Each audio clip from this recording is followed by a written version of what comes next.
Okay, folks, welcome back to Fly Fishing News, your weekly cast into what's next on the water and in the industry behind it. Today we're mending more than line. GRTU rallies Texans to heal the Guadalupe. ICAST drops gear bomb with rods and reels you'll actually want to fish. Wyoming tightens up on the North Platte with barbless regs to save scarred trout. And a cool 23 million surges into habitat projects nationwide. Don't forget to like and subscribe, strip out some lines, set the hook, and let's dive in. Down, down, down, down, down, down, down. Okay, first off, I'm getting a little better at those intros, but it's still pretty rough. Men the River. So GRTU Texas, which is our Guadalupe River Trout Unlimited, my local chapter, the largest chapter in the country. There's been some debate on that, but we agree that it is getting together a match fund. So this is Mend the River, it's called. I'll put the link, obviously, in the description. They are planning on matching 1-for-1 every donation that's sent in. So I will be donating here, and I hope you will be too. It's an easy, simple place for flood donations. I know I've talked about this for the last few episodes because it's really important. The cleanup's still happening, and there is a need still, and there's going to be lots more. So looking forward to donating more to that, probably more regularly on my part. So thanks to GRTU for putting that together. Okay, back to the news and the gear. ICAST 2025 just happened. I know I reported on it last week, and stuff is starting to trickle out. I think I've gone through some of the products that I'm most excited about, and I will hit those here. So first off, this TFO Moment rod. It's their new saltwater rod, and it's actually going to be a little bit higher indie. Looks like the price is going to be around $650. I'm trying to decide. I gotta go cast it. Trying to decide if I want to replace my Axiom 2. I've got a Scott Sector and an Axiom 2, and I really like my Axiom. It's been a great rod. It's I don't know. I'm anxious to see how they may have improved on it. This is another fast action rod. Some people criticize the Axiom and some of their other saltwater rods for not being quite fast enough.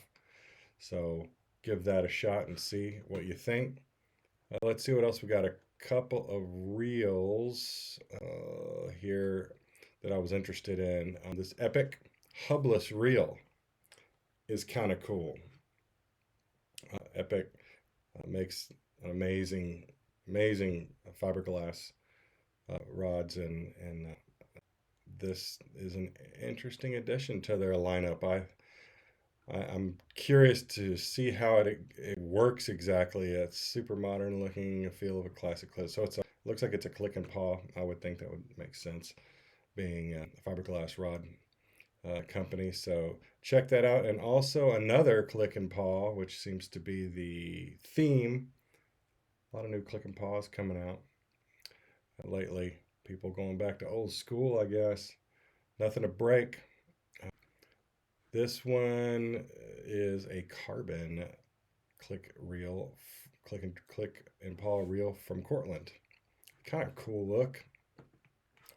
Solid frames, Cortland's newest reels, perfect blend of modern classic styling, resembles old school trout reels, but has a carbon fiber plate instead of a metal one. Kind of cool, makes it a little bit lighter. And then this TFO Dispatch. I mean, interesting. $200, Seagull drag.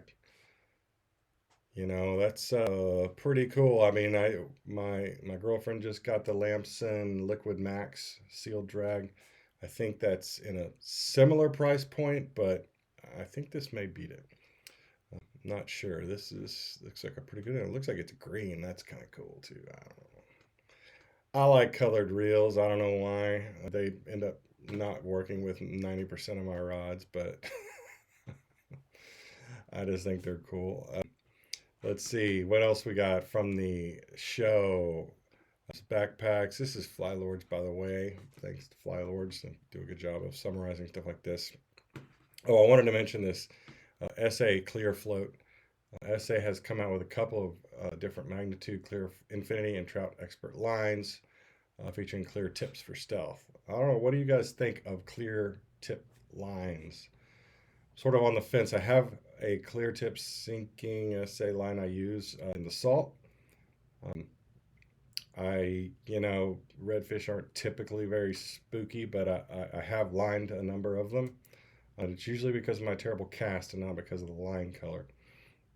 But let me know what you think if you have luck with clear tip lines. I, would worry a little bit about visibility of the line.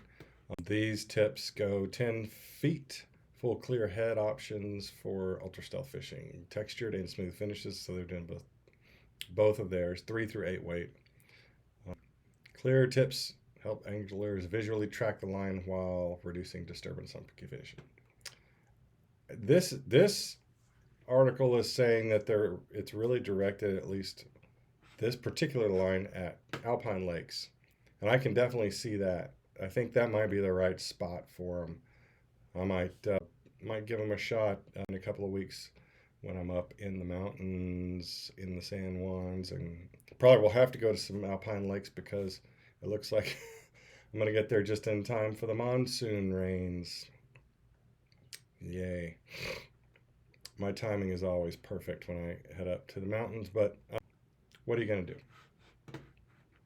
I think that was it for things that jumped out at me. Rambler, Nomad, Fly Tying Rods is kind of cool. I think there was a nut or a knife company. And of course, Turtlex Rangers. Those have been out for a while. I don't know why those were in ICAST, but yeah, pretty cool stuff that happened. And I'm still getting stories on that, so I'll keep bringing the latest new product information to you folks. Next up, North Platte in Wyoming is implementing barbless hooks, mandatory from Gray Reef Dam to Casper.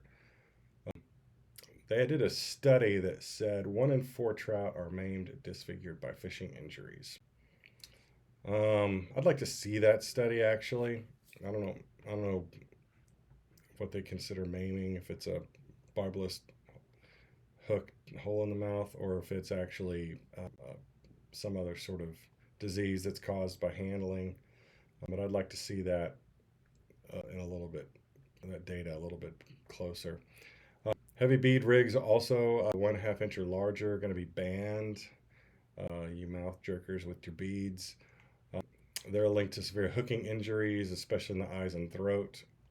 I was always, I don't know. I think my cousin would argue against that they actually get a perfect hook set most of the time when they're using beads, but I'm not a bead guy, so what do I know? Let me know what you think on this particular issue. The aim is to reduce harm from catch and release fishing without restricting fishing access. So I guess we're supposed to feel lucky.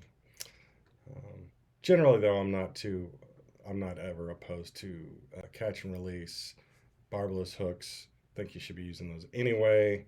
On trout, speed rigs, I'm kind of on the fence. They are effective, though.